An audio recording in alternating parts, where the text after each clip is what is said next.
핫코인 즐겨찾기의 코너 속의 코너 이영식의 핫코인 시간이 돌아왔습니다. 오늘은 영식이가 형님, 누님, 동생들을 위해 딱 한 가지 코인만 가져왔습니다.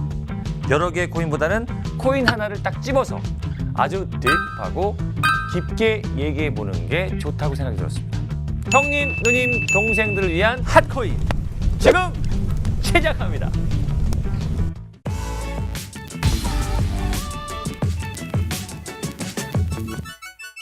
자, 영식이가 오늘 픽한 코인은 바로 바스 아이디입니다. 자, 바스 아이디 이름에서 어떤 느낌 오십니까? 뭐 아이디, 로그인, 인증, 바스, 버스, 파스 많은 부분이 연상이 되시죠? 맞습니다. 우리가 인터넷을 이용하는데 꼭 필요한 것이 아이디, 패스워드 같은 인증 정보들입니다. 그 인증 정보에 블록체인 기술을 적용해서 빠르고 안전하게 처리하는 프로젝트가 바로 바스 아이디입니다. 형님, 누님들이 포털 사이트나 게임을 이용할 때 아니면 인터넷으로 등본을 발급받을 때 인터넷 뱅킹과 내 집 마련을 위해 아파트 분양받으려고 합니다. 항상 필요한 게 뭡니까? 바로 로그인에 필요한 아이디, 패스워드 또는 공인인증서 요청까지. 그 정도만 해도 복잡하고 귀찮은데 혹시라도 아주 혹시라도 내 정보가 해킹돼서 어딘가 돌아다니는 거예요. 생각만 해도 끔찍하지 않습니까? 아이디, 패스워드가 유출되어 내 SNS 계정을 멋대로 해주고 다니지는 않을지, 또 보이스피싱 조직에 팔아넘겨갖고 나를 힘들게 하는 건 아닌지 너무너무 많은 고민을 하게 됩니다. 자, 물론 일부 개개인들의 정보는 자신이 가보지도 못한 국가에서 거래가 되고 있을 수도 있죠. 이런 걱정거리를 확실하게 해주는 게 바로 오늘 소개해드릴 바스 아이디입니다. 이제 본격적인 시작을 해보겠습니다. 제가 바스 아이디를 픽한 이유는 크게 이 세 가지 핵심적인 상황 때문이었습니다. 분리분산 조합, 노 데이터베이스 인스턴트 액세스. 차근차근 하나씩 까보자고요. 먼저 분리분산 조합입니다. 이건 말 그대로 우리가 입력하는 데이터를, 즉 아이디, 패스워드, 이메일 등 인증 정보를 블록체인 네트워크의 수천 개 조각으로 암호화하여서 분리분산 저장을 하고 인증이 필요할 때 특정의 키값을 통해서 조합하여 확인하는 것을 의미합니다. 이 정도는 충분히 이해하실 수 있죠? 두 번째로 NO 데이터베이스 이론 어떤 의미입니까? 굉장히 중요한 포인트입니다. 바로 바스 아이디는 원본이 존재하지 않는, 즉 그 어디에서도 데이터베이스가 존재하지 않는다는 것이 큰 특징이죠. 우리의 정보나 데이터가 유출 또는 해킹되는 것은 어디엔가 한 곳에 데이터가 집합되어 있어서 여기를 해커들은 노리는 거예요. 그런데 바스 아이디는 이러한 데이터베이스 자체가 존재하지가 않습니다. 그렇기 때문에 데이터베이스를 안전하게 보호하기 위한 방화벽이나 기타 장비들, 인건비 등을 획기적으로 절감시킬 수 있다는 것이 포인트입니다. 마지막으로 인스턴트 하면 뭐가 생각나십니까? 편의점 가면은 여러분 만날 수 있는 그런 인스턴트가 아니에요. 자, 액세스, 즉 일회성 인증. 개인 정보가 블록체인 네트워크를 잘게 쪼개서 암호화되어서 분산 저장되고 원본이나 데이터베이스가 없지만 인증이 필요할 때 본인의 지문 같은 생체 정보가 입력되면 일회성으로 빠르게 조합해서 처리합니다. 정말 안전하고 편리한 기술입니다. 자, 여기까지 형님, 누님, 동생들 이해한다면 손 한번 들어보세요. 우와!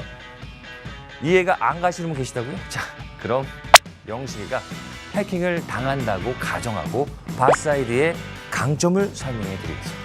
제가 게임을 합니다. 게임을 하기 위해 아이디를 만들고 패스워드를 입력하고 복구에 필요한 이메일 정보까지 입력을 했어요. 그런데 이게 웬일이야? 해커에게 해킹을 당했네. 제가 수년간 노력하고 투자했던 제 아이템 그냥 홀랑 어딘가로 날아갈 걱정에 잠을 못 자요. 자, 들어가 봐. 있나? 다행이다. 잠깐만. 좀 있나? 여러분, 밤잠을 못 이룹니다. 그런데 이때 이 게임 사이트가 바스 아이디의 인증을 사용하고 있었다면 어떨까요?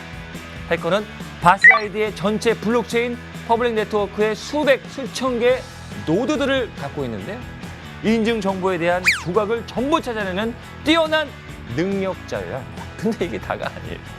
그 정보가 맞는 것인지 조합하여 인증을 처리하려면 제 스마트폰도 동시에 해킹해서 지문 정보도 가져야 됩니다. 해커는 최종적으로 어디엔가 있는 특징의 키값을 찾아내야 한다고요.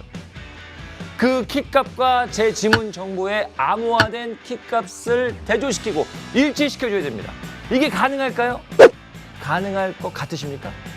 가능한 해커가 과연 있을까요? 아니면 노력에 비해 얼마나 성과가 있을까요? 저는 차라리 그 노력으로 아이템을 사는 게 더 실용적이라는 생각이 듭니다. 형님들, 이건 바스 아이디 관계자에게 살짝 드린 얘기입니다. 지금 다양한 비즈니스 모델도 계속 만들어내고 있다고 합니다. KYC를 대체할 수 있는 모델이 있는데 탈중앙화 거래소, 일명 덱스라고 합니다.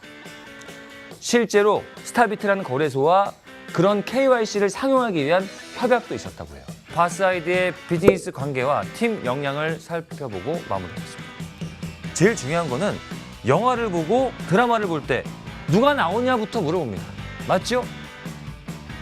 코미디 프로에 이형식이 나오면 보고 안 나오면 안 보고 그런 날이 와야 되겠습니다. 제 말을 잘 들어보세요. 바스 아이디는 데이터베이스 기업이나 데이터베이스를 활용하는 기업과 협약을 체결했는데 독일의 유명 데이터베이스 기업 슈버의 블록체인 전문 자회사인 다코노미와 유명한 게임이죠. 리니지 M의 대만 퍼블리셔. 게임과 페이먼트 관련 대형 기업인 대만의 감마니아 그룹과도 데이터베이스 관련 제휴를 맺었습니다. 앞으로도 계속해서 좋은 파트너를 발굴하고 공개할 걸로 예상이 됩니다. 사업 부분에는 여러분이 잘 아시는 지포스 그래픽 카드 유명한 리드텍의 임원, 그리고 한국에서는 블록체인 산업진흥협회 자율규제위원장이시자 전 한글과 컴퓨터 대표님인 전하진 위원장님께서 함께하고 계십니다. 자, 오늘 영식이가 픽해온 바스 아이디 어떠셨습니까? 바스 아이디 꾸준히 노력해서 새롭고 안전한 인터넷 온라인 세상을 만들어주시길 바라겠습니다. 파이팅! 형님, 누님, 동생들, 벌써 불금입니다. 금요일이 더 빨리 오는 것 같아요. 월화수목 금토금.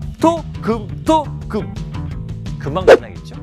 다음 주에 만나겠습니다. 안녕.